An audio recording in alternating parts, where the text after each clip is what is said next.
Over the past few times I've hosted guests, there are a few quick recipes that have always been a hit. So today I'm sharing those go to favorites with you. They're super easy, totally stress free, and you can just pick the ones you love and make them for yourself at home. So let's dive right in. First up, grabbing some fresh homemade paneer for the same recipe. I'm quickly washing and chopping some broccoli florets.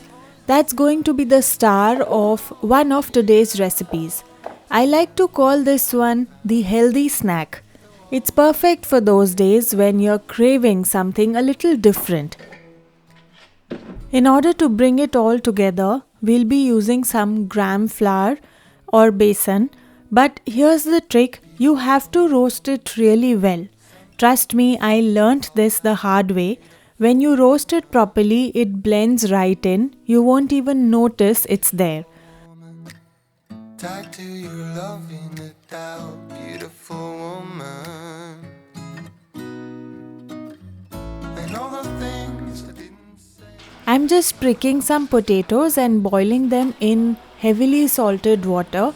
This is essential and I feel this way the potatoes turn out better compared to the pressure cooking method for this recipe. Now the reason I always come back to these snacks, especially for last minute guests, is because they are so low effort. Like with the broccoli cutlets or tikki, I just toss everything into a chopper and boom, it all comes together in minutes. Till I found the one again.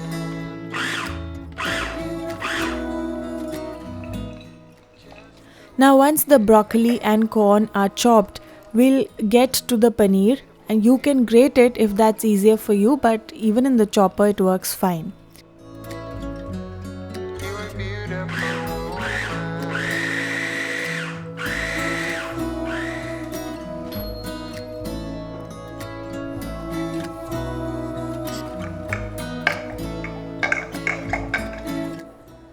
Next, in little oil, I'm splattering some ajwain or carom seeds as we call in English and adding grated ginger to that.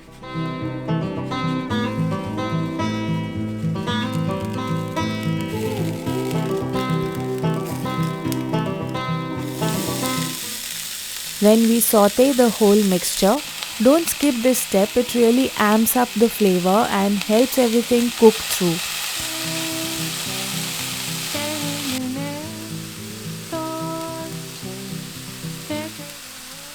I'm just seasoning with salt and red chili powder. Let it cook until the moisture is completely gone. Then transfer to a bowl to cool down.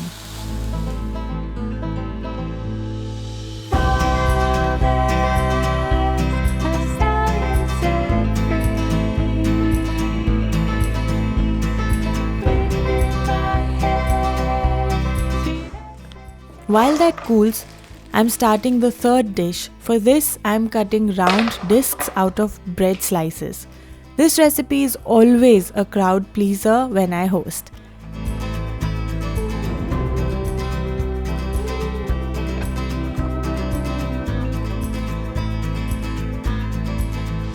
Tell me secrets, power of words, tell me stories.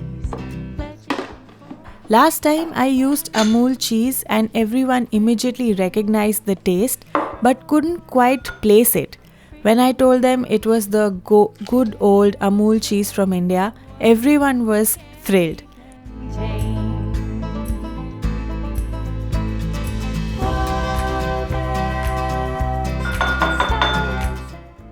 So into that grated cheese I am mixing in some sweet corn, salt and red chili flakes. Oh baby, I love your madness.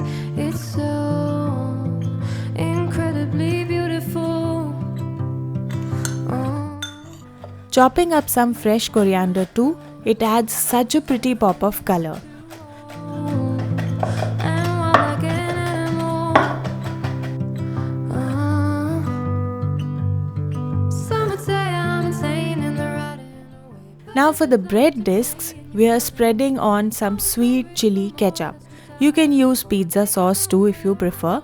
Then just top it with the cheesy corn mix that we made just now. You love me to pieces, yeah, I need it. Want your pandemonium, life is so easy. Whoa, you love me to pieces, yeah, I need it. Want your pandemonium. In a pan, smear some butter and place the discs in. Cover it up so the cheese melts and the bread turns golden and crispy from the bottom. I'll show you that golden crust in just a bit. This part takes roughly about 3 to 4 minutes, so keep an eye. You can serve these hot or warm. I often prep them in advance, keep them on a tray in the fridge covered, and cook them right before serving. And no, they don't get soggy for me. See that crisp golden bottom? That's exactly what we want. I'm insane in the right and away, but I just love to play in your fun and your games. Always hungry for more. That's just how I Now back to our broccoli dish. If I didn't mention it earlier, we are making broccoli kebabs. We are mixing in the roasted gram flour and grated paneer to form round cutlets. I feel like I could have added just a bit more gram flour for better shaping, so I would say adjust or add the amount as needed.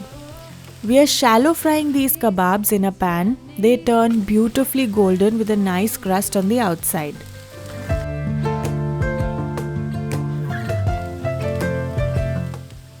This one is great for anyone eating clean. It doesn't even have potatoes, but it still feels hearty and satisfying.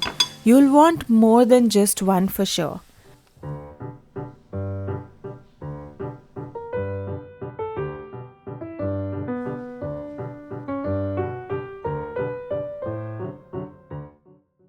Now for the next recipe, my chili garlic potatoes is what I like to call them.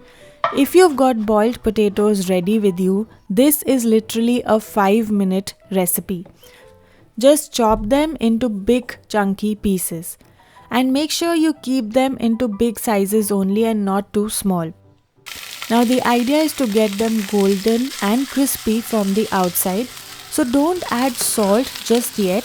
Just saute in oil for about 5 minutes.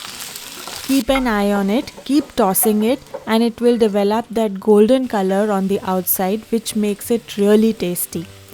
Now remove them and in the same oil add finely chopped garlic and a spoonful of Szechuan chutney.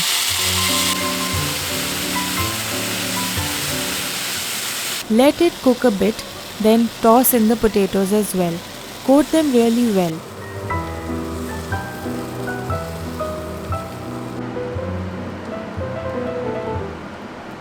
And that's mostly about it. Now it's time to season with salt and toss in some chopped coriander.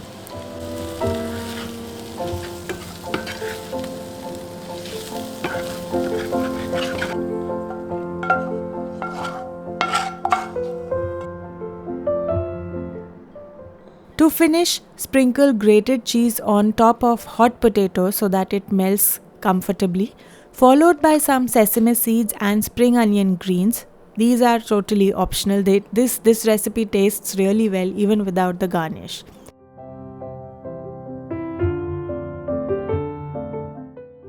Thank you for watching and I hope you enjoyed the snacks that I've shown today. See you all next week.